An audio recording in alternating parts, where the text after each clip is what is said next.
Voilà, nous sommes de retour. 670-9078, poste 230 ou encore virage.telemac.tv ou via notre Facebook. Si vous voulez des billets pour le Salon du véhicule électrique, vous l'écrivez et je vous dis gagnant ou pas et vous passez ici à Télémac pour chercher vos billets. Messieurs, on a plusieurs questions et là, on a une question d'opinion.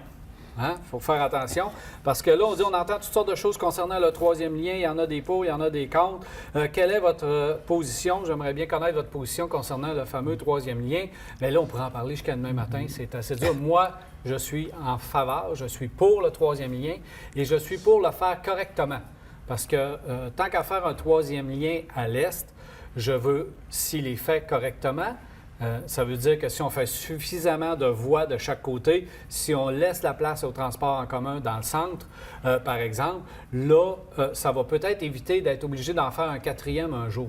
Parce que lorsqu'on entend des réfractaires qui disent qu'on n'a pas besoin de troisième lien, bien, pourquoi on a eu besoin d'un deuxième? Pourquoi on a eu besoin de construire le pont Pierre-Laporte? Parce que la ville a grossi, parce que les infrastructures doivent suivre. Quand une ville prend de l'expansion et qu'elle décide de grossir, tu n'as pas le choix, tes infrastructures et tes services doivent suivre.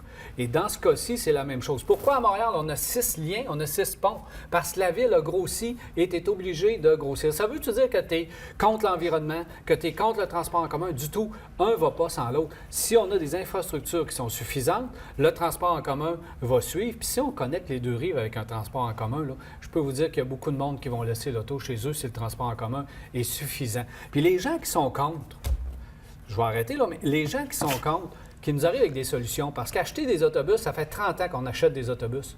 Ça ne marche pas. Ça ne marche pas parce que le parcours n'est pas bien défini. On a une ville tout croche. On a ce qu'on appelle des autoroutes, mais c'est des boulevards urbains. Laurentien, tout ce qui est nos axes nord-sud tombe dans un entonnoir. Absolument. Fait qu'on n'a pas de fluidité dans notre...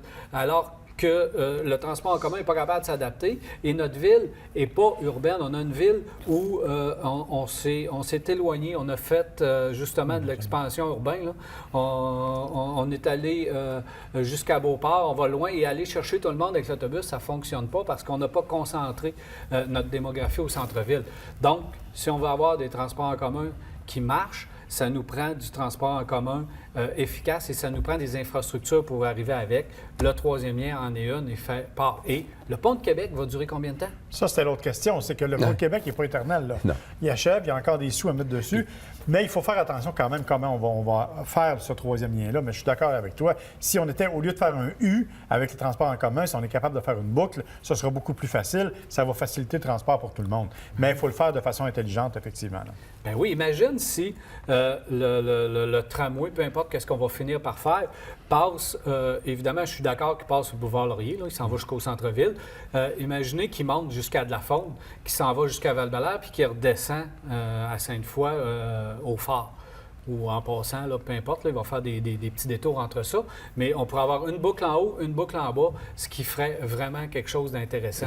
Alors, je pense que oui, il faut réfléchir à la situation. Dépenser l'argent pour rien, non. Est-ce que ça prend une infrastructure à l'est? Oui, ça prend une infrastructure à l'est. Tous nos autoroutes, nos axes convergent vers l'ouest. Quand il arrive quelque chose, une panne, un bris, c'est l'enfer. Alors, là, pour transporter la marchandise, quand Absolument. tu transportes la marchandise, un camion qui est pogné 1 heure, 2 heures dans le trafic, s'il peut s'en aller ailleurs, tant mieux. S'il arrive de quoi avec un des deux ponts, c'est la même affaire. Regarde, on va avoir une option. Ils l'ont fait à Montréal avec l'autoroute 30 et le pont qu'ils ont fait à l'extérieur, justement pour éviter que les transports en commun, que les transports lourds se perdent dans le trafic montréalais. Là. Et t'imagines-tu, toi, tous les gens, ceux qui partent là, en camion, là, puis qui traversent, puis qui doivent aller faire les ponts pour s'en aller Rivière-du-Loup, dans ce coin-là, combien de temps ils vont sauver avec le fil des années? Donc, tout est en faveur de ça en ce qui me concerne. Puis des arguments pour dire, si on crée une infrastructure, on crée de l'achalandage puis de l'étalage urbain. C'est tout développé dans ce coin-là. Là. Il ne poussera pas des phares sur l'île d'Orléans là, parce qu'on s'en va dans ce coin-là. Oui, ils vont l'utiliser, l'autoroute, parce que c'est un service, parce que c'est une infrastructure qu'on a besoin. Puis si on attend de faire comme Montréal avec le pont Champlain qui était fini, puis c'était une urgence, on en a construit un autre à côté. Combien ça a coûté, ça? Je ne veux pas le savoir. Bon, c'est ça. Fait que si on veut le faire intelligemment, je pense qu'il y a place à faire une autre infrastructure. Je me permettrais Et de je suis dire 100% cependant que ça pour. va être important de consulter les gens quand même quand va arriver le temps de faire ça, là, pour le faire de façon brillante et l'intégrer comme il faut. Oui, je veux qu'on l'intègre. Oui, je veux qu'on consulte. J'ai aucun problème avec ça. Sauf que, au bout de la ligne, Il faut aller de l'avant. il faut aller de l'avant. D'accord. Tu peux pas, on ne pourra pas rester avec notre ville. À moins que tu dises, OK, je veux plus que la ville de Québec grandisse. On n'accepte plus de monde, on gère la démographie, puis on ne met plus d'infrastructure. Arrangez-vous avec ça, on met des autobus. Mais on va créer de l'achalandage avec des autobus tantôt. Puis ça ne fonctionne pas.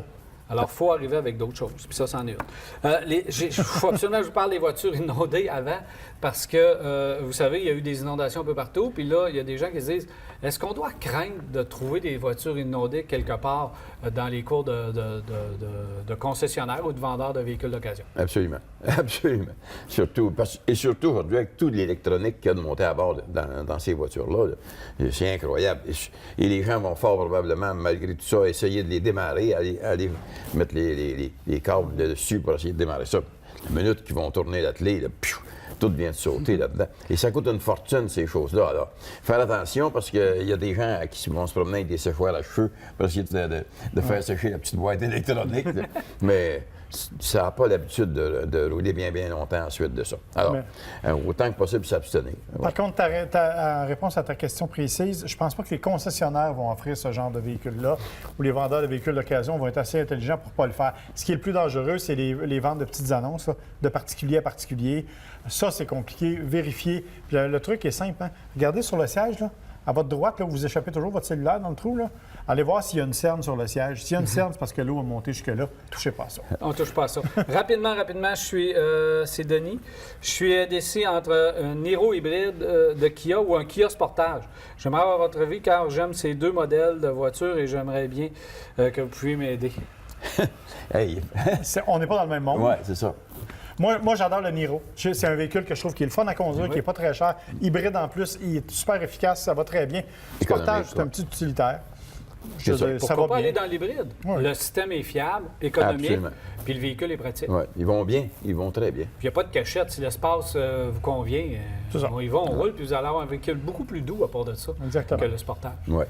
On y va de même? Ben oui, parce que, surtout, ça s'en vient avec le salon des véhicules électriques. C'est aussi bien d'aller voir là. Absolument. Merci, messieurs. Ça fait plaisir, mon cher. Alors voilà, c'est déjà tout pour Virage. Il me reste qu'à vous souhaiter une agréable semaine, puis on se reparle mardi soir prochain, 21h30 pour un autre Virage. Cette émission vous a été présentée par Saint-Raymond, la ville de l'automobile. 4 concessions à votre service, même le samedi. Et par les centres d'inspection automobile CAA Québec, Charny Autotechnique et Belle-Page Autoservice.